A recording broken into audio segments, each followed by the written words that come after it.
Hey there, lovelies. It's Lillyvette with Flow for Balance, and today I am going to explain how to use blocks in your practice. So go ahead, grab a mat, a couple of blocks, and your beautiful self. Go ahead and round up those things, and I will see you in a couple of minutes.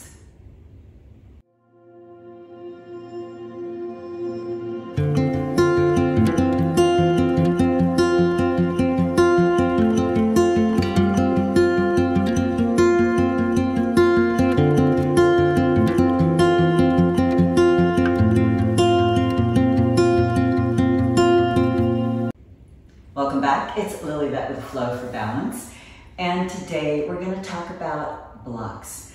How do you use blocks in your practice? I know that in previous practices I have said, go ahead and grab some blocks. Maybe you don't know how to use blocks. Maybe it's a little bit scary or intimidating, and it's a couple of practices in and you're not really sure how to use them or which blocks to buy. All right, so I want to explain that. There are these type of foam blocks that you can get. They come in all sorts of colors, and all you need to look up is yoga blocks if you're going to get them on either Amazon or you're going to head over to another type of super center store, you know, one of those big box stores, and you want to get a block or a specialty store, and all you need to do is yoga blocks, and they're all pretty much the same. They're all the same size and just vary in color and design and so forth. The prices will also vary, okay? And then these are more specialized, and I bought these years and years ago. And these are great for anybody that has carpal tunnel syndrome and they can't be constantly pressing down on a block, for instance, doing this. So it aggravates their wrist, so they hold the block like this. And it's much easier on their wrist. So these are really great.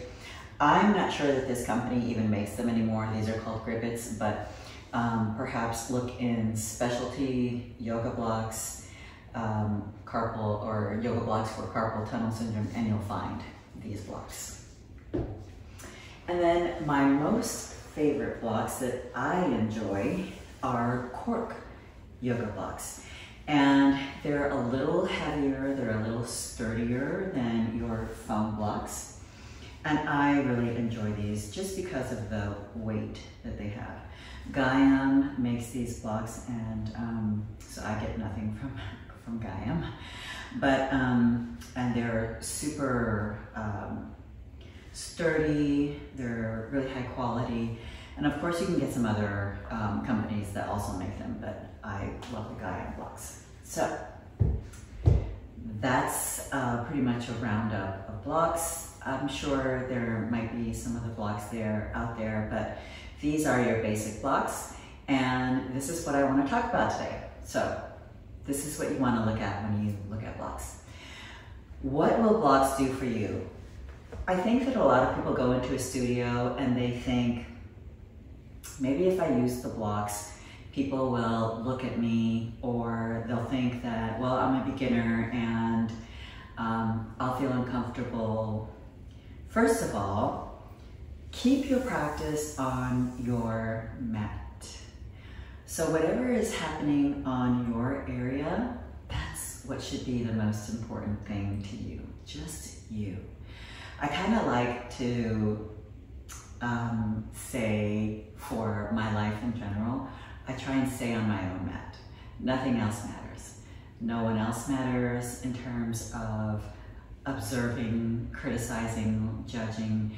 The only thing that is the most important and the priority in your life and in your practice is you.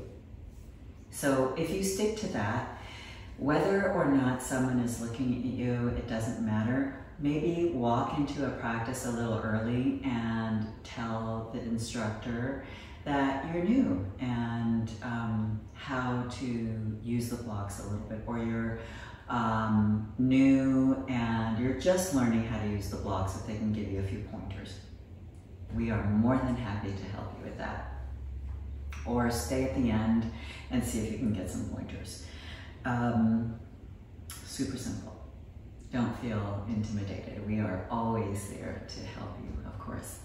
And try and leave perfectionism off of your mat, because perfectionism and being perfect doesn't exist at all, on or off the yoga mat.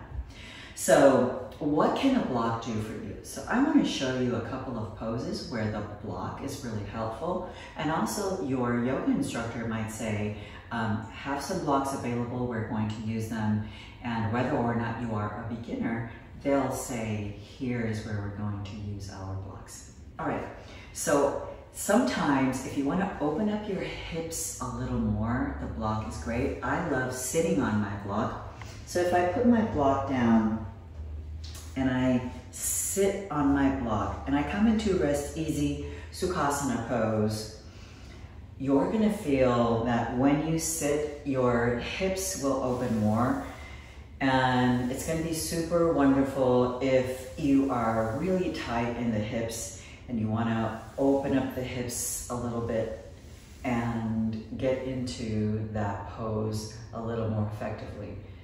You can start in Rest Easy Sukhasana pose if that is the starting pose, and just have a block underneath. It doesn't matter whether the instructor tells you to sit on a block or not. You can do that regardless of the instructor telling you. Also, if you're coming into Thunderbolt and it might be a little difficult for you to get onto your heels, you can sit on a block. You can come a little higher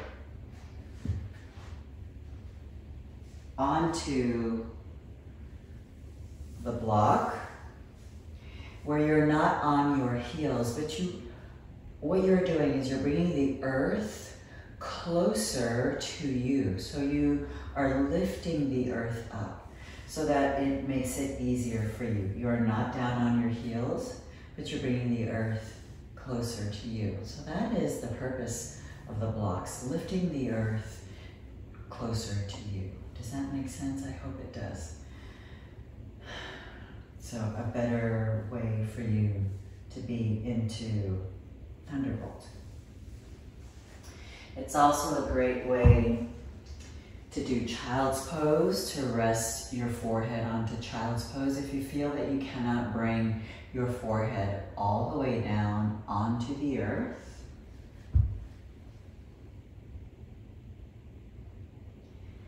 If your forehead cannot come down all the way down when your legs are close, bring the earth closer to you. It's also a great way to activate your third eye. I really enjoy this.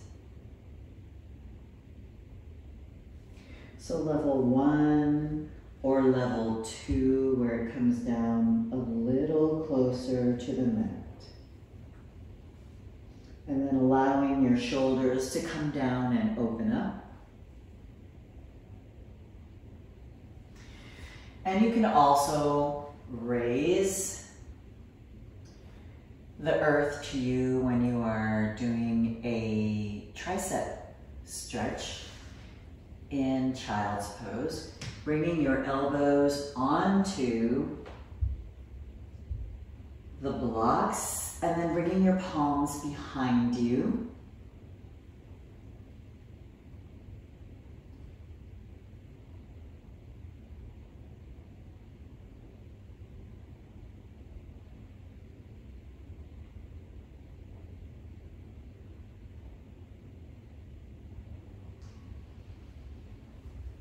You can also open up the chest and the shoulders, stretching your shoulders out more. If we were to put the blocks at the top of the mat and let your shoulders rest on the blocks,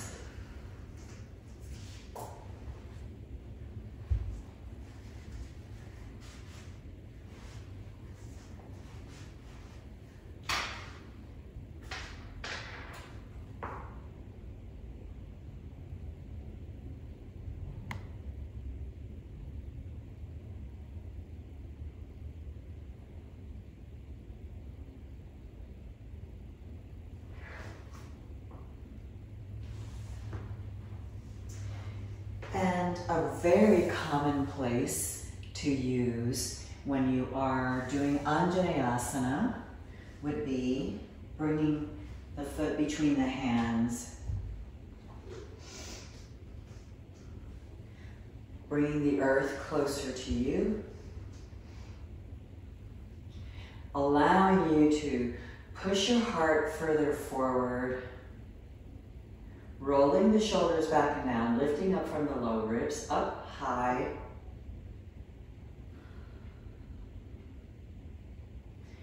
And then going ahead, maintaining your hand that's closest to the foot that's on the ground and lifting the opposite arm up and coming up and over for a nice side stretch.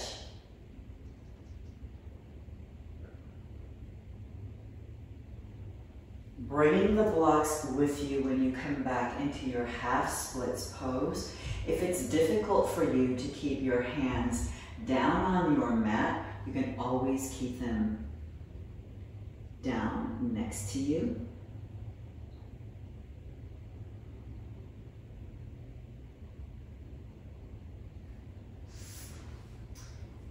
And what about if you are coming into cobbler's pose and it's difficult for you to maintain your knees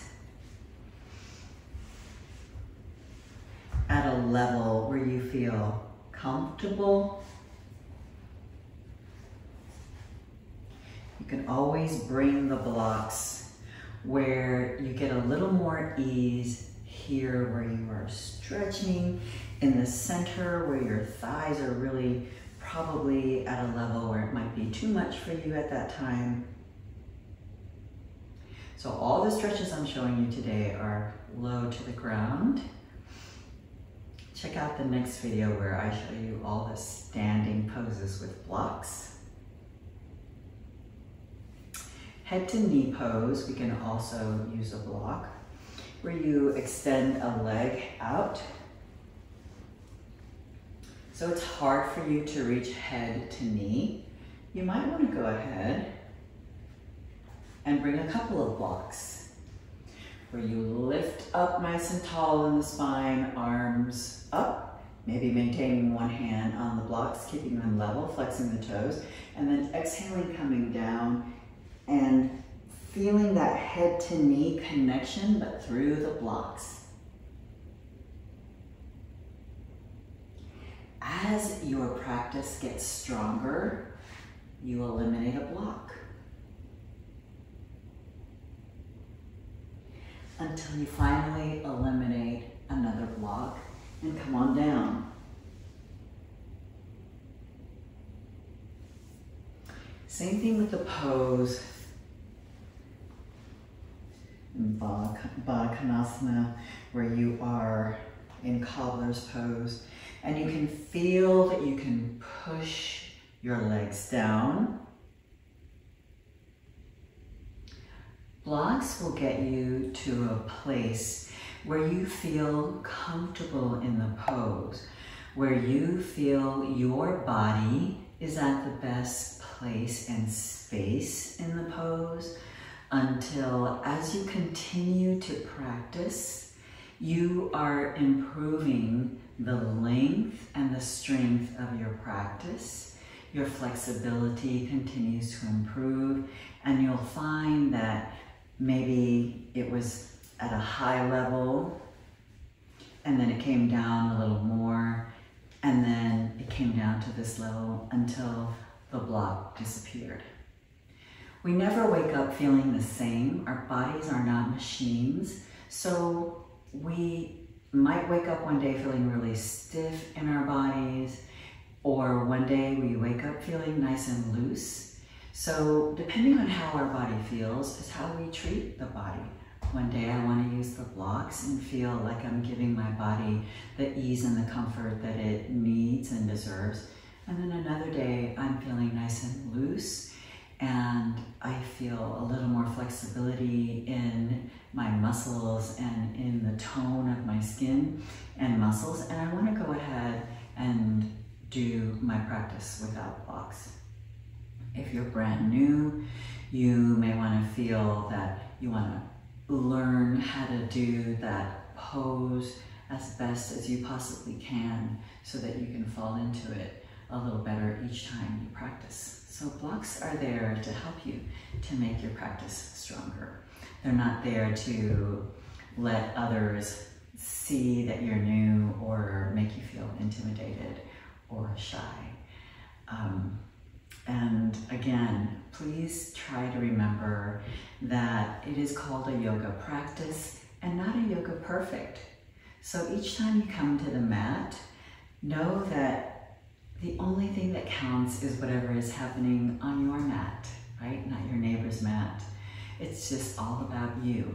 Priority 1, 2, and 3 is me. That's how you should be thinking. Priority 1, 2, and 3 is me. This practice is all about me. This practice is about self-discovery. This is my journey. This is my life. And I'm here to work on myself, not my neighbor or the person across the room. All right? I hope that you liked our intro to blocks, and check out our next video that's going to be about standing poses with blocks. In the meantime, I hope that you subscribe to my channel, that you